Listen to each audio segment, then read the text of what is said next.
Okay, so you want to know the top 7 cool things we learned about blood in medical school. Let's start. Okay, so the first cool thing we learned about blood in medical school was everything regarding clotting factors. So clotting factors is basically factors that is made by the body, mostly by the liver, in order to help platelets form a clot. When you're injured, you need a clot to be formed so that you don't bleed out.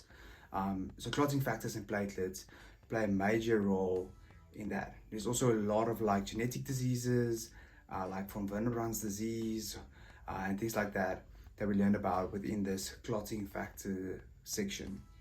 So it's a very important thing to learn about, and it was very, very interesting. Okay, so the second cool thing we learned in medical school about blood was everything regarding DVTs and pulmonary embolisms. So a DVT stands for deep vein thrombosis. This is basically when a thrombus forms within, normally it's your calf, so when a thrombus forms and it sticks to a blood vessel. This happens normally in long periods of being stationary, such as a long plane flight or illness and things like that.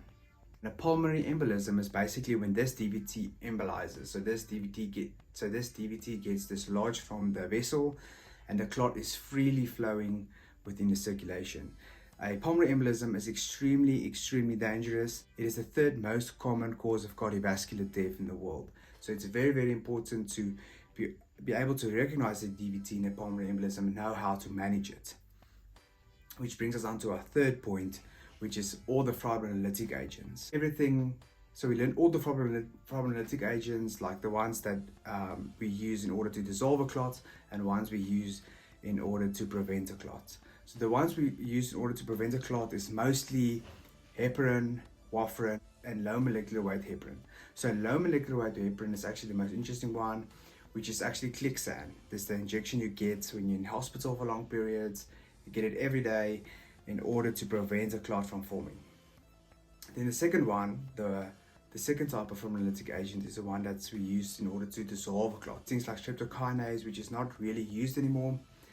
It's actually something they have isolated from bacteria. You can only use it once in a person, but it's not really used anymore. Alteplase is the mainstay in order to dissolve a clot when you have a DVT or a pulmonary embolism. Then the fourth cool thing we learned about blood in medical school is everything regarding clinical skills. So we learned how to put in an IV catheter. So that's basically when you put in a drip. This is a very, very important skill because almost all patients will get a drip when they are in hospital. So it's important for us to be able to put in a drip and remove a drip. So this is a vital skill we learned. The second cool thing we learned within the clinical section part was the abdominal exam. So the abdominal exam is also a very, very important exam. So this is an exam where you will palpate and percuss all 9 regions of the abdomen. You will also like measure liver and feel for a palpable liver edge, feel for a palpable spleen, look for kidney pathologies like your Murphy sponge.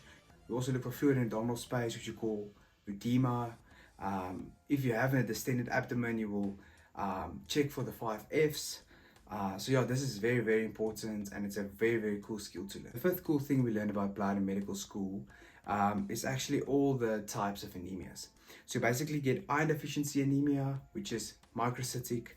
You get vitamin B12 and folate deficiency anemias, which is megaloblastic. So basically microcytic meaning if you look at the red blood cells under a microscope, they will be very small. With megaloblastic, they will be very large.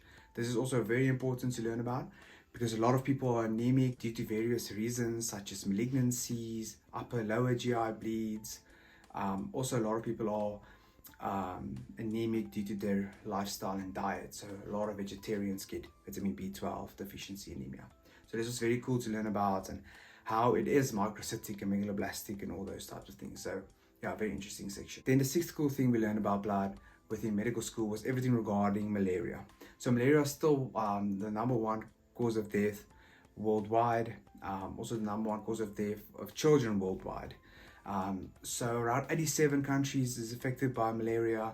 It's around 3.2 billion people that is exposed to malaria.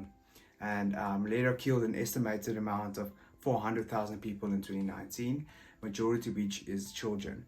So malaria is also very interesting to learn about, the drugs we use in malaria, the different types of malaria pathogens, the different types of malaria mosquitoes and all those type of things was very, very interesting. We also learned about sickle cell disease and how a sickle cell crisis will present and why sickle cell is protective against malaria. It's a very, very interesting thing to learn about and something we'll definitely. Right, then the seventh and final thing we learned about blood in medical school was everything regarding blood cancers. So this was all your leukemias, your lymphomas, such as Hodgkin and non-Hodgkin. We learned about your myeloproliferative disorders, polycythemia vera, all the types of blood cancers you get, like where the mutation is, what place on a chromosome, all these things we learned. So this was also very, very interesting and very cool to learn about. So yes, this was my top 7 cool things we learned about blood in medical school.